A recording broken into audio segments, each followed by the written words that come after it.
What's going on, y'all? It's your boy Cool Colas here, and you are now tuning into a new video on my channel. But before we get into this video, what I would like for you to do is go ahead and hit that subscribe button, go ahead and hit that share button, go ahead and hit that like button, and then make sure that at the end of this video, after you have thoroughly, and I mean thoroughly, have listened to everything that I've said today, that you leave me a comment at the bottom that is also very thorough as well too.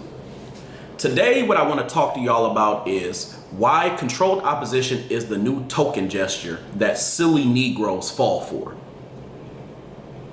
The reason why I want to talk about this topic is because I see more of this trend now in 2024. I saw it a lot in 2023 as well too, and 2022. But before that, it was a little bit more cavemanish. It was very rough. It wasn't really done in a way that was tailored to how it can manipulate folks, especially with a lot of us waking up and a lot of us seeing the issues that are actually going on in media and talking about them and whatnot, like myself.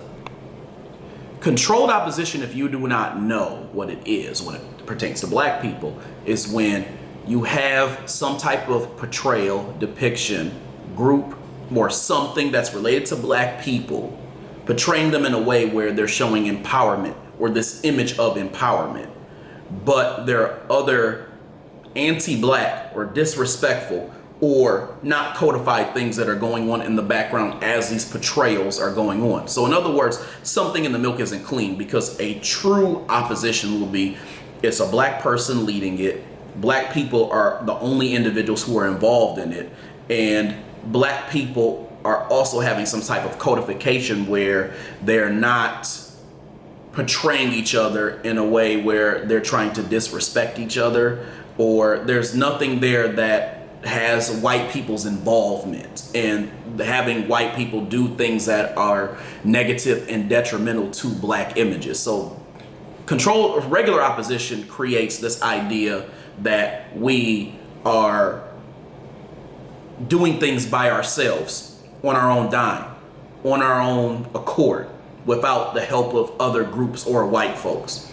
Whereas controlled opposition usually has some element of disrespect or control, even, that's outside of this idea of blackness that's trying to be portrayed in the forefront.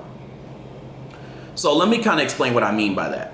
You have a lot of movies such as The Hate U Give, such as Dear White People and things like that. And another good example too is there was an episode of The Proud Family, Louder and Prouder, that showed this as well too. But you'll show the image of somebody who is black doing something that's empowering seemingly for black people, but either the message is vague or there's something missing from the picture, like the whole black community is not there, or white people have some type of involvement in it or something like that. And I'm going to give you an example of what I mean by that. Look in movies like Dear White People and The Hate U Give. In both of these movies, what ended up happening? You had a black woman who was at the forefront of black empowerment. And that's not to say that black women aren't also big on pro-blackness and empowering black people as a whole. So I'm not trying to say that at all. But what I'm trying to say is that they're trying to make it seem like they're the only ones who are about empowerment, when that is far from true. As a matter of fact, the expectation is that black men will actually be the main people who will be at the forefront from that. Most black people in the black community will have that expectation. And that also is the reality of the way that we think as well too. As a matter of fact, that's why that whole Hotep moniker thing ended up coming up, with more of the liberal blacks who want to demonize the black men who actually care about pro-black values. Regardless, I think the point that I'm trying to make is that they portray that black women are at the forefront of true empowerment. Also notice too, in both of these depictions, they either had a black love interest in the past and then ended up having a white love interest, or their other love interest was white the entire time. So that's another thing that they do. They make this black woman all about black empowerment, but then put her with somebody white. And usually in these depictions too, the black person is portrayed as the villain, or black people are portrayed as the villain of these movies, when in reality white supremacy is actually the villain. So for example, in The Hate U Give, the villains became a bunch of gangsters, a bunch of black gangsters. But the real villain was white supremacy, because that's why her friend or boyfriend, I guess, ended up getting killed by white police officers. So they were the real villains, but the villains who were portrayed in the movie really ended up being some gangsters. And then Dear White People has the same type of concept. The real enemy is white supremacy, and they go after white supremacy to a certain extent, but they also demonize black men a lot in the process. So that's what I'm trying to get at. There's a lot of demonization of black men or some type of blackness, which really shows a divide within the black community instead of showing our unity. And then white people actually have involvement, like they're playing both sides. You have white people who are oppressing black people, and then you have white people who seem to be supporting black people at the same time. So that's controlled opposition. That's when they try to make it seem like there's something that's empowering that's going on. And at the same time, what they're doing is they're, one, demonizing some type of black person, specifically black men. They're portraying us as villains, like black people specifically as villains, even though they're the real villains and the reason why the conflicts in the story actually are going on. And then the other thing that they do again is they show that black unity is not a requirement, when it really in actuality is, if you want to have something that really is truly codified and is creating some type of opposition. The issue with controlled opposition is when Negroes see that on television, or when Negroes see that in the movies, or whatever the case may be, this is a way for them to say, you know what, there are some good white people out there who actually care about our empowerment, or they care about us fighting for whatever struggle we have, and they'll be real miscellaneous and vague in general about that as well too. But the problem that I have with that concept is they don't understand what the real issue is and what really could have been done. The reality is that all these white people who are portraying these things are making money off of your suffering. They're making money off of your struggle, and it's the struggle that they actually created for you. So they're now profiting off of that, and also at the same time pacifying you. So you're like, okay, well, there are things that are happening, and we need to keep doing the things that they're actually portraying, when in actuality, there's white people who's producing these things. It's white people who are actually putting these things out there, and there's white people who are helping.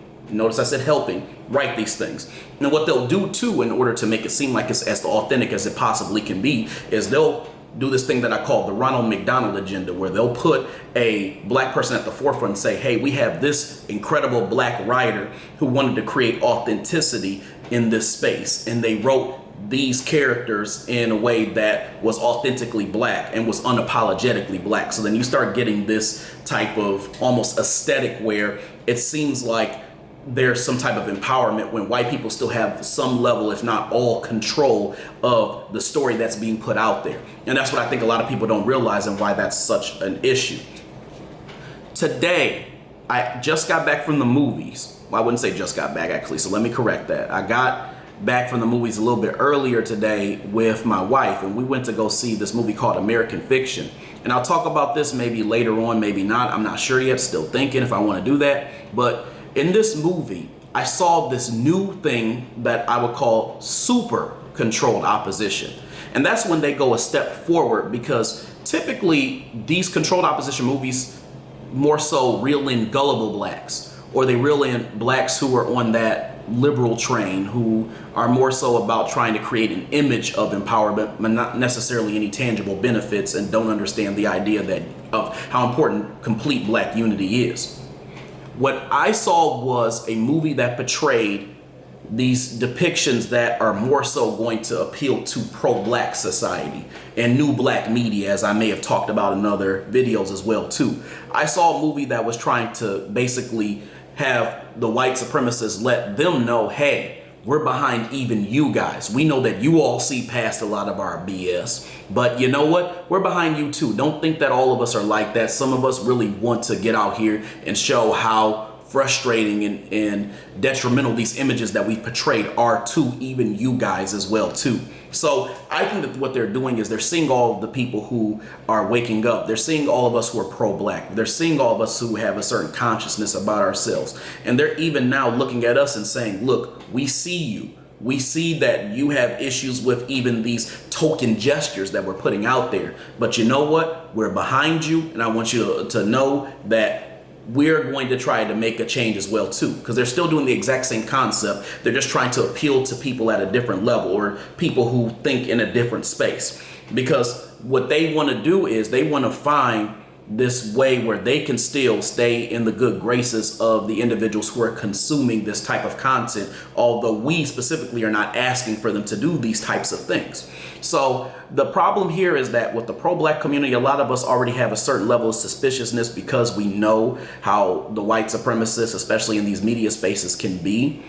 And what a lot of us do is we a lot of times just don't automatically trust it. Now, there are a few of us who might trust certain messages that are definitely codified, especially if it comes from the mouth of a black person, and especially if it's something that we want to attach ourselves to because we have to have some form of culture or an empowerment. Sometimes some of them will actually capitulate to those ideals. But I think that after watching this movie, it made me realize that they're trying to create this level of super controlled opposition where they're really letting you know, hey, we really know what's going on, and there's a lot of bad eggs out there, bad white eggs that is, who are putting out these different things, and we're trying to be different by showing you the way that stuff works. Like we're letting you know we recognize the issue that you see as well too. But again, that is also an issue, and here's the reason why. I said this before and I've said it again. White supremacy is heavily rooted in being deceitful. And so what they're doing is they're deceiving you when they know that there is a very simple solution to how they can rectify all the issues and all the problems with these covert white supremacists who are putting out images that are detrimental and manipulative to black people. The simple solution is giving reparations to foundational black Americans and allowing them to take that money to create things such as their own businesses, their own companies, their own different projects that are independent of white people specifically. But they don't want to do that because they believe that that's going to be a genetic annihilation for them. And so that's why they avoid trying to do that. But my point is that, hey, we all know that that's the entire goal of white supremacy itself. But let's not sit here and be fake about what you're trying to do. You're trying to profit off of the idea that we're tired of you stressing us out and doing all these terrible things to us and misportraying us and then acting like you're behind me. That's fake and that's disingenuous. And I would hate to have a friend who was like that. So my feeling is, we as black people need to realize that white supremacy is not our friend. So when they're creating these controlled opposition narratives, that's also a means of pacification so that you don't go against them and you don't outrage and that you don't riot and you don't say, you know what, we're not going to put up with this. We're all going to just divest from this type of thing. So again, silly Negroes buy into this because they feel good about the things that they see. It's actually no different than, and this is something that the white supremacists used to do in the past that a lot of people don't realize. It's no different than black exploitation. It's just in a different era. Black exploitation was a way to calm all of the consciousness that was going on when you had all these riots that were going on in all these major cities that had black people in it or were black as a majority. And they needed a way for black people to not say, you know, we're just going to overthrow this bad boy. So they created these black exploitation movies that showed them having fly clothes, having fly cars, and beating up white people and saying, I'm gonna get you, sucker, and all this other stuff. And then eventually it just became a thing where this was pacifying to them and they wanted to see these images because it made them feel good about themselves. And so black people, I'm just gonna be totally honest with you, we gotta get out of that. We gotta get out of escapism. We gotta get out of pacification. We gotta get out of accepting these token gestures because they aren't acceptable. So I wanna make sure that that's understood, that controlled opposition is not real opposition, and you all gotta stop falling for it. Anyway, y'all, I hope you enjoyed this video. I hope you enjoyed what I had to say. I hope you enjoyed the message here. If you, again, liked all of what I said today and you want to see more of the other content that I'm going to put out, please hit that subscribe button. I know I said it earlier, but I gotta say it again in case you forgot. Anyway, y'all, I hope y'all have a good rest of y'all's night, and I'll talk to y'all later. Peace.